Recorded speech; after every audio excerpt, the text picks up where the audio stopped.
Pernahkah kalian bertanya-tanya, siapa yang menghuni bumi sebelum manusia pertama, Nabi Adam, diciptakan? Mungkin banyak dari kita berpikir bahwa dinosaurus adalah penghuni utama planet ini jutaan tahun yang lalu. Tapi, dalam Khazanah Islam, ada sebuah narasi menarik yang menyebutkan tentang makhluk-makhluk lain yang hidup di bumi sebelum kita. Salah satu yang paling sering disebut adalah bangsa Nisnas. Siapa sebenarnya mereka? Apakah mereka nyata?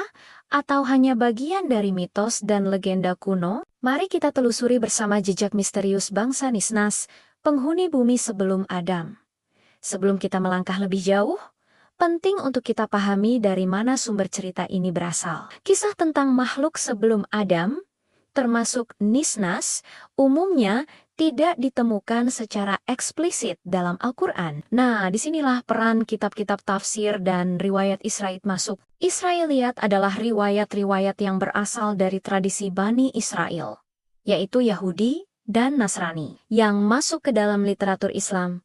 Beberapa mufasir klasik seperti Ibnu Katsir dan At-Tabari dalam kitab tafsir, mereka mengutip riwayat-riwayat ini, meskipun seringkali dengan catatan kritis, dari riwayat inilah muncul nama-nama seperti Hin, Bin, Tim, dan yang paling terkenal, Nisnas. Penting untuk dicatat, riwayat-riwayat ini bukanlah bagian dari hadis Nabi yang syahih, sehingga kedudukannya lebih sebagai wawasan sejarah atau pengetahuan tambahan, bukan sebagai akidah yang wajib kita imani. Jadi, seperti apa gambaran bangsa Nisnas ini menurut riwayat-riwayat tersebut? Deskripsinya cukup beragam dan kadang terdengar fantastis. Beberapa riwayat menggambarkannya sebagai makhluk yang memiliki satu tangan dan satu kaki, atau memiliki wajah di dada mereka. Ada juga yang menyebut mereka bergerak dengan cara melompat-lompat. Sebagian lainnya menggambarkan mereka sebagai makhluk setengah manusia, setengah hewan,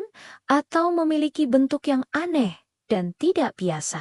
Mereka dikatakan hidup berkelompok, memiliki peradaban sederhana, dan mendiami berbagai wilayah di bumi. Kisah yang paling sering dikaitkan dengan Nisnas adalah tentang perilaku mereka yang suka berbuat kerusakan. Mereka disebut sering bertikai, menumpahkan darah sesama mereka, dan tidak taat pada perintah Tuhan.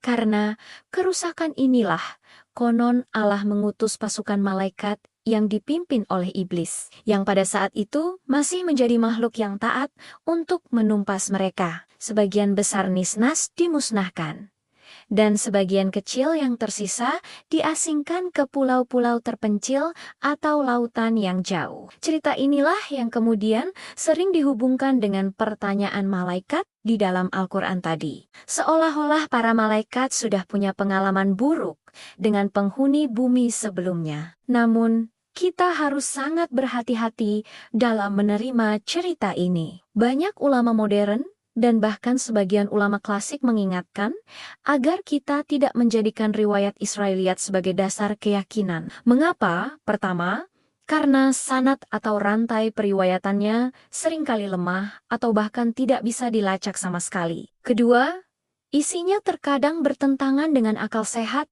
atau prinsip dasar ajaran Islam. Deskripsi fisik Nisnas yang aneh, misalnya, lebih mirip dengan makhluk mitologi dari berbagai kebudayaan daripada deskripsi yang biasa kita temukan dalam sumber Islam yang otentik. Lalu, bagaimana kita sebaiknya menyikapi misteri ini? Pendekatan yang paling bijak adalah dengan memegang teguh apa yang jelas disebutkan dalam Al-Quran dan hadis yang syahih. Al-Quran secara jelas menyatakan bahwa Adam adalah manusia pertama dan khalifah pertama di bumi. Adapun tentang apa yang ada sebelumnya, itu adalah bagian dari ilmu gaib yang hanya Allah yang tahu secara pasti. Jika memang ada makhluk sebelum Adam, entah itu Nisnas atau lainnya, Allah tidak mewajibkan kita untuk mengetahuinya secara detail. Fokus utama ajaran Islam adalah pada kisah Adam dan keturunannya, yaitu kita semua, dan bagaimana kita menjalankan tugas sebagai khalifah di muka bumi.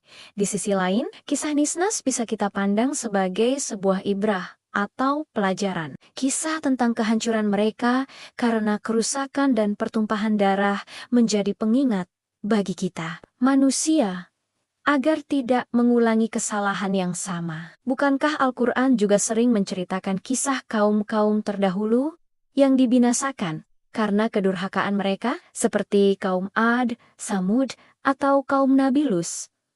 Pesan moralnya sama. Setiap makhluk yang diberi amanah untuk memakmurkan bumi, namun justru berbuat kerusakan, akan menghadapi konsekuensi dari perbuatannya. Dalam konteks ini, kisah Nisnas, entah nyata atau tidak, berfungsi sebagai cermin bagi umat manusia. Beberapa pemikir kontemporer mencoba mencari titik temu antara narasi ini dengan penemuan ilmiah. Misalnya, ada yang berspekulasi bahwa makhluk sebelum Adam ini mungkin merujuk pada spesies hominid purba, seperti Neanderthal atau Homo erectus. Fosil-fosil mereka menunjukkan bahwa mereka ada sebelum Homo sapiens modern, dan beberapa bukti arkeologis mengindikasikan adanya konflik atau kekerasan di antara mereka. Namun, ini murni spekulasi dan interpretasi. Menghubungkan teks-teks keagamaan kuno dengan penemuan sains modern adalah hal yang sangat sulit dan harus dilakukan dengan ekstra hati-hati agar tidak terjadi cocoklogi yang dipaksakan. Pada akhirnya, misteri bangsa Nisnas tetaplah menjadi sebuah misteri. Apakah mereka adalah makhluk fisik yang pernah berjalan di bumi jutaan tahun lalu? Ataukah mereka hanyalah simbol dari sifat destruktif yang harus dihindari oleh manusia? Atau mungkin keduanya? Yang pasti, pertanyaan tentang mereka membuka sebuah jendela menarik ke dalam luasnya penafsiran dan kekayaan tradisi intelektual Islam. Hal ini menunjukkan bahwa para ulama kita di masa lalu tidak hanya berpikir tentang hukum dan ibadah, tetapi juga merenungkan pertanyaan-pertanyaan besar tentang alam semesta, sejarah, dan keberadaan itu sendiri. Kesimpulannya, bangsa Nisnas adalah bagian dari narasi yang sebagian besar bersumber dari riwayat Isra yang menceritakan tentang penghuni bumi sebelum Nabi Adam. Karena sumbernya tidak berasal dari Al-Quran atau hadis syahih, kita tidak diwajibkan untuk mengimaninya sebagai sebuah kebenaran mutlak. Namun, kita bisa mengambil pelajaran berharga dari kisah kehancuran mereka akibat kerusakan dan pertumpahan darah. Ini menjadi pengingat keras bagi kita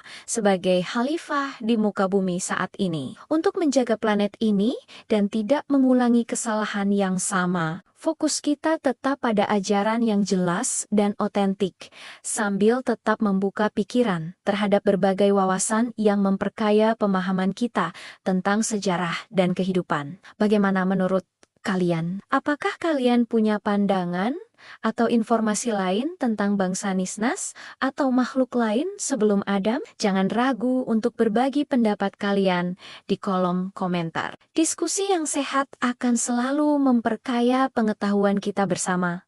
Terima kasih sudah menonton sampai akhir. Jika kalian suka dengan konten seperti ini, jangan lupa untuk like, share, dan subscribe channel ini agar tidak ketinggalan video-video menarik lainnya. Sampai jumpa di video berikutnya.